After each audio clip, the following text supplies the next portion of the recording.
الله والله والله والله الله والله.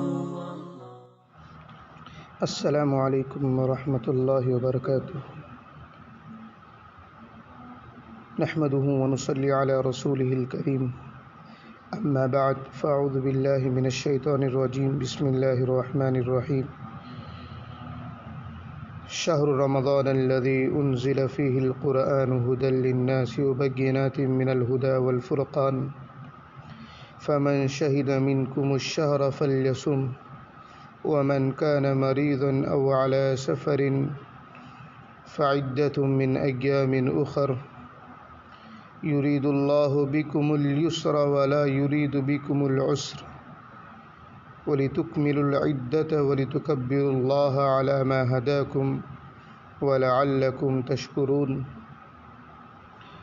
صدق اللہ العظیم. معزز سامعین اعظام، امید کہ آپ بخیر ہوں گے.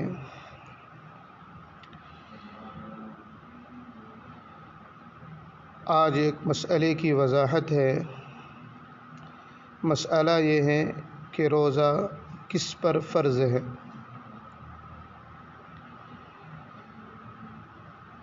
مذکورہ آیت کریمہ کے ضمن میں انشاءاللہ مسئلے کی وضاحت ہوگی.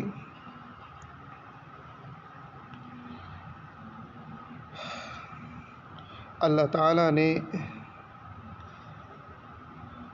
دنیا میں انسان کو بیکار پیدا نہیں کیا ہے.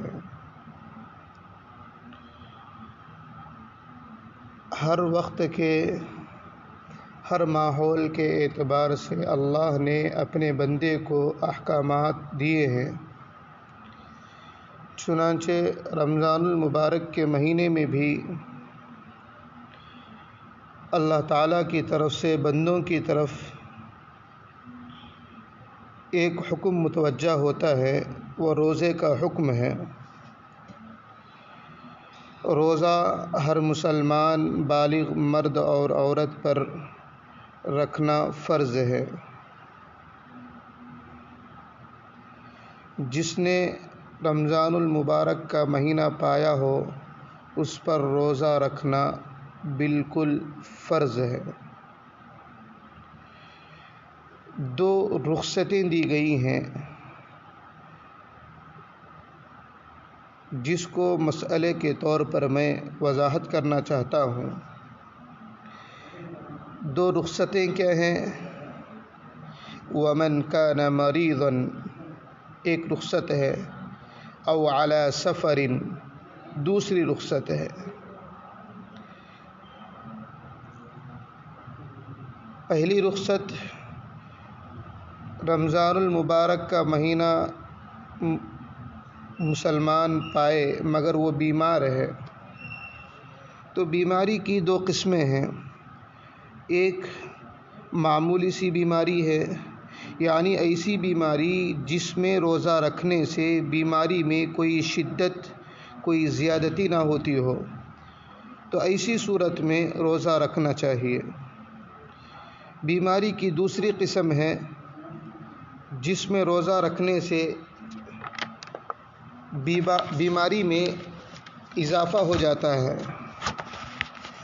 ماہر ڈاکٹر کی طرف سے یہ ہدایت دی گئی کہ اگر تم روزہ رکھو گے تو ایسی صورت میں بیماری کے بڑھنے کا اندیشہ ہے، بیماری بڑھ سکتی ہے. تو ایسی صورت میں اس روزے کی قضا کرنا چاہیے. قضا کس کو کہتے ہیں؟ قضا کہتے ہیں کہ ایام گزر جانے کے بعد، یعنی بیماری کے جو ایام ہیں وہ بیماری کے ایام گزر جانے کے بعد اس روزے کو صحت کی حالت میں پھر سے رکھے، اس کو قضا کہتے ہیں.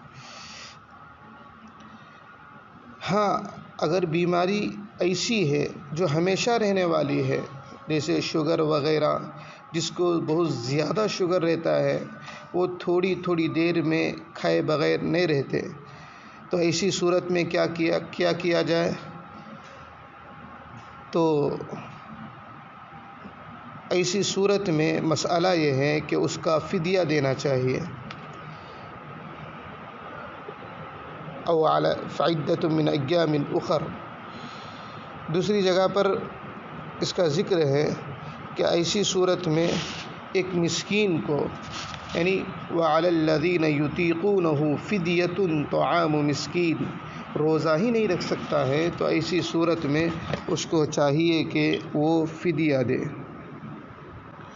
اچھا، فدیہ کس کو کہا جاتا ہے؟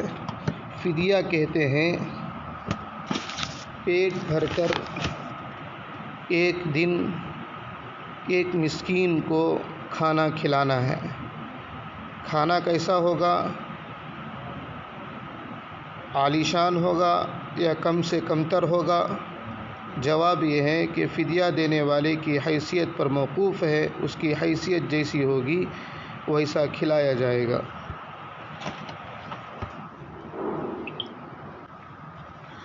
اچھا، دوسرا مسئلہ یہ ہے کہ اگر آدمی شرعی سفر میں ہو تو ایسی صورت میں بھی وہ آدمی اس روزے کی قضا بعد میں کرے گا. خلاصہ کلام یہ ہے کہ بیماری یا سفر میں ہو تو بعد میں اس کی قضا کرنا ضروری ہے. اگر بیماری ایسی ہے جو ہمیشہ رہنے والی ہے تو اس کا فدیہ دینا ضروری ہے. اللہ تعالیٰ سے دعا کرے اللہ تعالیٰ ہم سب کو صحیح معنی میں روزوں کی قدر کرنے کی توفیق عطا فرمائے. جس طرح روزہ کسی بھی حال پر معاف نہیں ہے، ہم اسی طرح اس پر پابندی کرنے کی توفیق عطا فرمائے. وما علینا الا البلاغ.